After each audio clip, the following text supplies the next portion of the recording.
يعطيكم ألف عافية. وصفتي لليوم إن شاء الله رح تكون فطائر المسخن. بالنسبة للمسخن في أكثر من فيديو لإلي رولات المسخن ومسخن بالفرن. إن شاء الله رح أحط لكم الروابط بصندوق الوصف. بس اليوم وصفتي رح تكون عن فطائر المسخن، بتمنى كثير إنها تعجبكم. تابعوها معي للأخير وتعالوا نشوف خطوات العمل خطوة بخطوة. أول إشي هون رح نعمله رح نحضر للعجينة. بالنسبة للعجينة هون رح نحتاج كاس ونص من الحليب السائل. طبعا عنا هون الحليب لازم يكون دافي، ورح نحتاج معلقة كبيرة من السكر بالإضافة لمعلقة كبيرة من الخميرة. السكر هون بنحطه عشان تفاعل الخميرة. رح نحتاج بيضتين، رح أحط صفار بيضة على جنب ورح أنزل هون البيض. ورح نحتاج كمان هون نص كاس من الزيت النباتي بالإضافة إلى معلقة صغيرة من الخل الأبيض. هلا هون باستخدام المشبك رح أخفقهم كثير منيح مع بعض. مدة الخفق كانت عندي دقيقة. هيك عندي طبعا صارت جاهزة. بغطي الصحن، بترك الخميرة هون تفور عندي من 5 دقائق ل10 دقائق. لازم نتأكد عنا إنه الخميرة فارت قبل ما ننزل الطحين.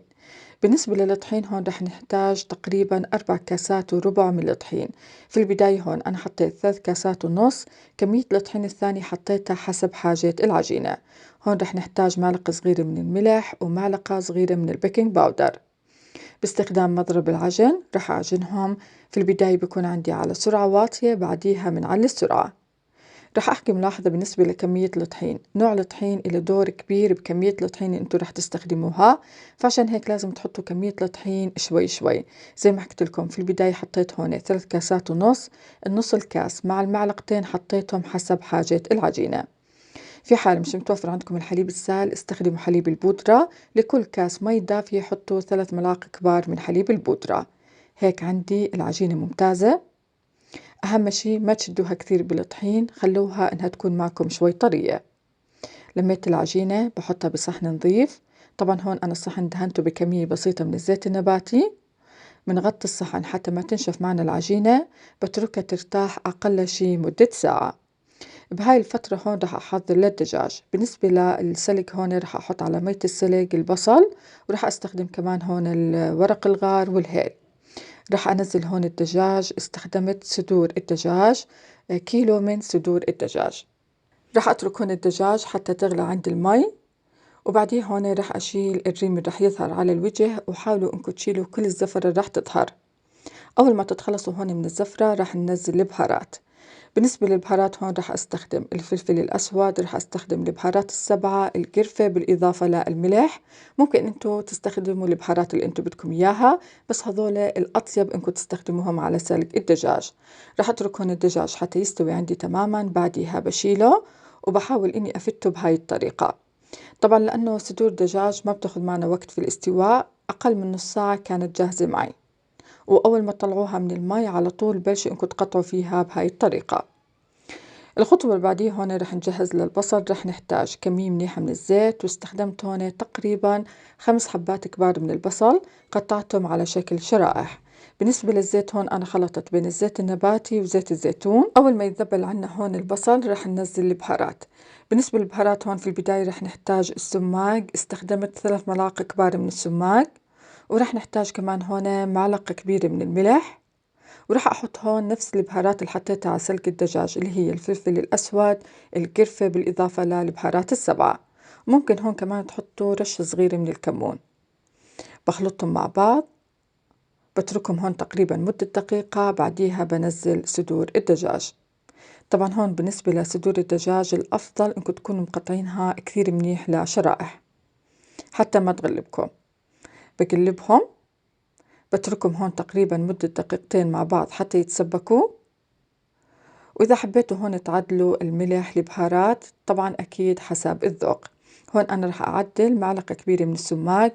السماق الأطيب إنكم تحطوا معلقة آخر إشي، بتعطي نكهة كثير طيبة للدجاج. هيك عندي خلطة الدجاج صارت جاهزة. بخليها على جنب حتى تبرد، وبعدين هون رح أشوف العجينة. هيك عندي العجينة طبعا بعد ما تركتها مدة ساعة ونص. لازم تتركوها أقل شي مدة ساعة، وأكثر شي مدة ساعتين. ما شاء الله العجينة بجد رائعة. طبعا عجينة قطنية. هاي العجينة ممكن تستخدموها لأي نوع من المعجنات. العجينة القطنية من الحليب السائل، من الخل، من البيض اللي احنا استخدمناه، وكمان لأنه استخدمنا نوعين من التخمير، الخميرة بالإضافة للبيكنج باودر. هلا هون رح أبلش أقطع بالعجينة. بالنسبة للتقطيع هون قطعتهم تقريبا 24 حبة، ممكن تقطعوهم حد 28 قطعة حسب انتو كيف بتحبوا حجم المعجنات. كل قطعة عجين هون شكلتها على شكل دائرة، وبعديه هون تركتهم يرتاحوا تقريبا مدة 10 دقائق. كل ما تركتوا العجين يرتاح بيساعدكم أكثر أثناء الفرد. هون لازم نغطي العجينة حتى ما ينشف معنا وجه المعجنات. طبعا هون طريقة التشكيل كثير بسيطة. بناخذ القطعة بنفردها، هون حطوا رشة صغيرة من الطحين. وبالنسبة لكمية الحشوة حاولوا إنها تكون كمية منيحة، وما تخلوا الزيت يجي على الأطراف حتى تسكر معكم كثير منيح. طبعا بناخذ الطرف بنكبسه كثير منيح. لما تيجي تسكروا الأطراف ارفعوا العجينة شوي لفوق وبعديها سكروها. هيك عندي صارت جاهزة. هون أنا اشتغلت كل الكمية ورتبتهم على صواني. الصواني هون أنا فرشتها ورق زبدة، مش متوفر ادهن الصواني بكمية بسيطة من الزيت النباتي. رح أحكي بالنسبة للزيت الموجود في الحشوة لا تتخلصوا منه، حطوا مع الحشوة بيعطي نكهة كثير طيبة، بس لا تخلوا الزيت يجي على أطراف العجينة. هيك عندي صواني طبعا صارت جاهزة. كل صينية بتجهز معي بريحها مدة 5 دقائق، بعديها بدخلها الفرن.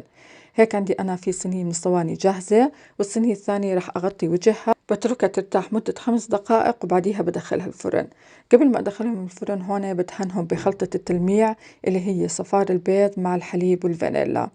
إذا حبيتوا تدهنوهم بزيت الزيتون أكيد ممكن، وكمان بيعطي نكهة كثير طيبة، بس كونوا كريمين بزيت الزيتون. الفرن عنا هون لازم يكون حامي على درجة حرارة 200 الرف الوسط. المدة أول ما تشوفوا عندكم المعجنات أخذت لون من تحت بتشغلوا الشواية من فوق. طبعا هون أنا على الوجه حطيت رشة من السماق بتعطي نكهة كثير طيبة. أول ما تطلعوهم من الفرن على طول بتجمعوهم بصينية، بتغطوهم بقطعة قماش تقريبا مدة 5 دقائق، بعديها بتقدموهم. هيك عندي أول ما طلعتهم من الفرن ما شاء الله لونهم وريحتهم بجد جدا رائع. زي ما حكيت لكم إذا ما حبيتوا تعملوا المعجنات هاي بحشوة المسخن ممكن تستخدموا أي حشوة بدكم إياها، بس حشوة المسخن حشوة جدا رائعة وكثير بسيطة وسريعة، يعني ما بتغلب أبدا بالشغل. وهي وصفتنا، بتمنى إنها عجبتكم، بتمنى كمان إنه الفيديو عجبكم. إذا عجبتكم الوصفة وعجبكم الفيديو ما تنسوا دعم القناة، الاشتراك فيها، تفعيل زر الجرس حتى يوصلكم جديد القناة. ويعطيكم ألف عافية وشكرا جزيلا لحسن المتابعة. معكم علا طشمان من قناة أطيب الوصفات يمي.